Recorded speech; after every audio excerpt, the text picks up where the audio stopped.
Did you know that a lot of students in North America, in grade 10, 11, and sometimes in grade 12, they don't know that 35 times 1/7 means 35 divided by 7, which equals 5. Now, why is that? Something went wrong in middle school. Teaching, whatever it is.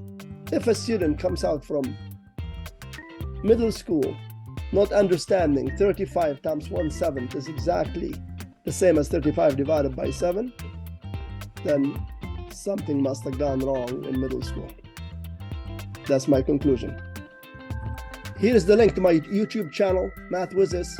It has over 600 math lessons.